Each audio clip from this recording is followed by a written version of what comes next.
Running on Empty.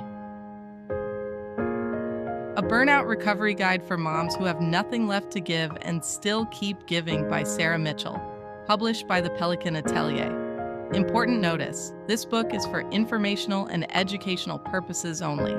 It is not a substitute for professional mental health care, medical advice, diagnosis, or treatment. The information contained in this book reflects the author's clinical observations and research review and is not intended to diagnose, treat, cure, or prevent any mental health condition. If you are experiencing a mental health crisis, please contact a qualified mental health professional or call the 988 Suicide and Crisis Lifeline. Call or text 988. For the mom who cried in the car before going inside, for the mom who hasn't slept in 3 years, for the mom who said she was fine when she wasn't and meant to stop saying it someday, for all of us. All right, introduction. You're not broken, you're burned out. Maria scheduled the therapy appointment on a Wednesday. She had been thinking about it for 3 months, not seriously, not as something she was actually going to do, more the way you think about things you know you need and keep not doing. She had a name from a colleague, a therapist who specialized in women's mental health, who had availability on Tuesday evenings. Maria made the appointment during her lunch break. Quickly, before she could talk herself out of it, she canceled it the following Monday. A school pickup conflict, her husband had a late meeting, and there was no one else. She rescheduled for 3 weeks out. She canceled that one too. Her younger child had a fever. She rescheduled again. The third appointment she canceled the morning of, before she had a reason. She sat at the kitchen table with her coffee and her phone, and she looked at the calendar reminder, and she pressed cancel. She told herself she would reschedule when things settled down. Things did not settle down. They rarely do. That is the point. Maria was not in crisis. She was functioning completely, impressively, by almost any external measure. She was working 3 days a week, managing the household, raising 2 children, maintaining a marriage, remembering the permission slips and the dentist appointments, and the birthday presents for the relatives she had never quite warmed to. She was doing all of it every day without obvious failure. She was also running on approximately nothing. She had not slept more than 5 consecutive hours in 2 years. She could not remember the last time she had wanted to do something rather than simply done it. She had a persistent, low-grade sense that the person she used to be curious, energetic, occasionally funny, capable of feeling something other than the flat manage, meant if an endless list had gone somewhere she could not locate. She canceled the therapy appointment because something came up. Something always comes up. The cancellation itself was the symptom. A woman so depleted that she could not protect even 50 minutes for the act of getting help. If you recognized yourself in any part of that story in the cancellation, in the functioning that feels nothing like thriving, in the quiet disappearance of the person you used to be, this book was written for you. What you are experiencing has a name. Burnout. Not tiredness, though you are tired. Not a bad attitude, though some days it presents that way. Not ingratitude, though the good mother myth has probably tried to reframe your depletion as ingratitude at some point. Not a phase, though you have been waiting for it to pass for long enough that you have stopped believing it will. Burnout is a clinical syndrome, a specific, documented, measurable collapse of the systems that allow a person to function sustainably in a demanding role. It has 3 components: overwhelming exhaustion, emotional distancing from the role and the people in it, and a persistent sense of reduced efficacy. When all 3 are present together, that is burnout, not weakness, not failure. A clinical process with identifiable causes, and this is what the next 10 chapters are about a recovery pathway. Research estimates that approximately 14% of mothers are experiencing clinically significant burnout at any given time. That is not a small number. That is millions of women on any given Tuesday doing exactly what Maria was doing, functioning completely, feeling almost nothing, and telling everyone they are fine. You are not broken. You are burned out.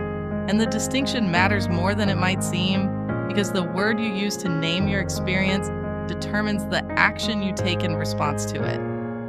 I'm broken produces shame, which produces concealment, which produces more isolation, which advances the depletion. I'm burned out produces a diagnosis, which produces a framework, which produces the possibility of structural change. What this book is not. Before we go further, let me be specific about what this book is not going to tell you to do. It is not going to tell you to practice self-care. Not because self-care is meaningless. Rest, movement, solitude, and connection are all genuinely relevant to burnout recovery, but because self-care has become a cultural shorthand for individual solutions to structural problems, and you are not experiencing an individual problem. You are experiencing a structural one. You cannot meditation app your way out of a mental load of 197 simultaneous tasks. You cannot bath bomb your way out of a system that has no built-in off-duty interval. The advice to take care of yourself, delivered without structural change, is not wrong so much as radically insufficient, and most burned-out mothers have heard it so many times that it now produces irritation rather than relief.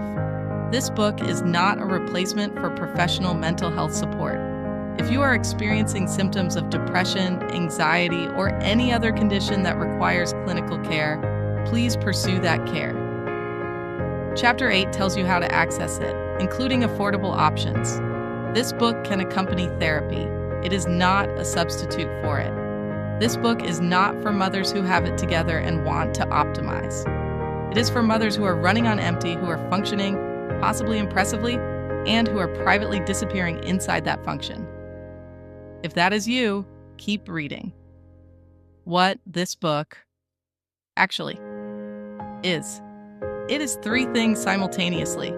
A diagnosis. Part 1 names what is happening clinically, specifically, without euphemism.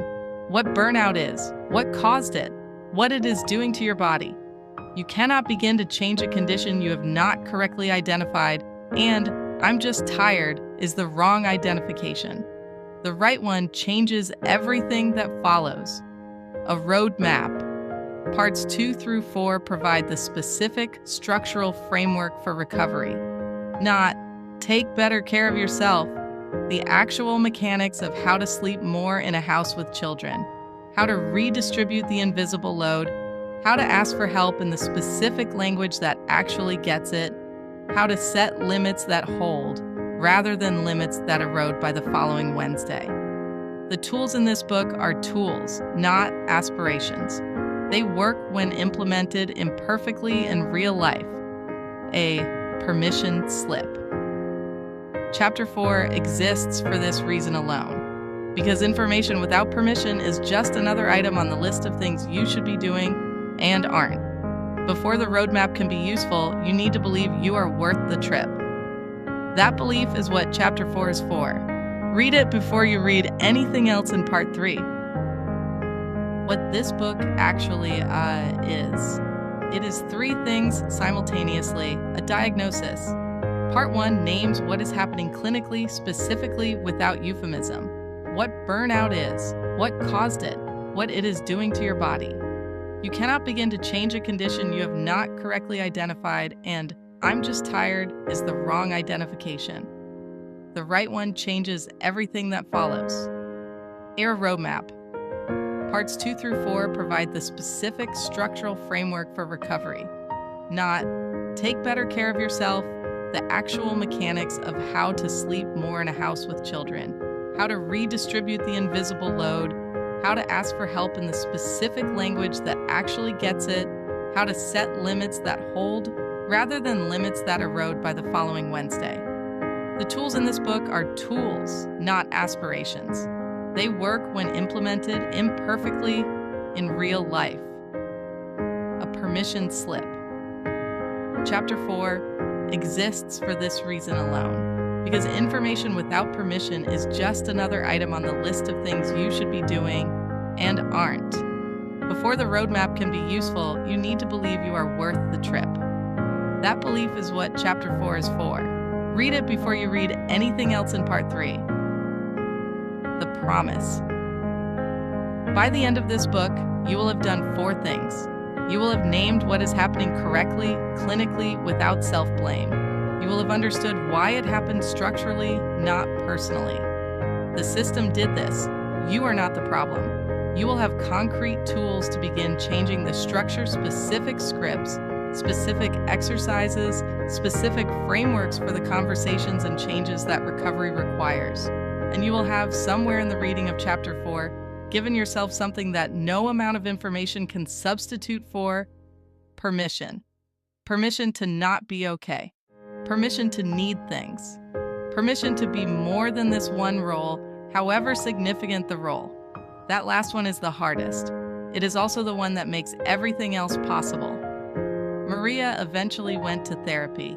Not the 3rd appointment, the one she canceled the morning of. A different one, made 4 months later, when she had read enough and recognized enough and finally found herself unable to justify the cancellation to herself any longer. She is still going.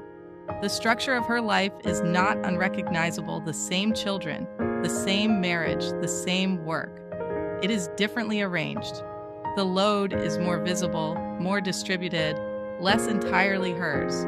The person who lives inside it is more present than she was. It was not a miracle. It was a slow return. That is what recovery looks like. Not a transformation, but a return to yourself, to capacity, to the life you were already living, experienced from the inside rather than managed from a dis. Tance, you can begin right now.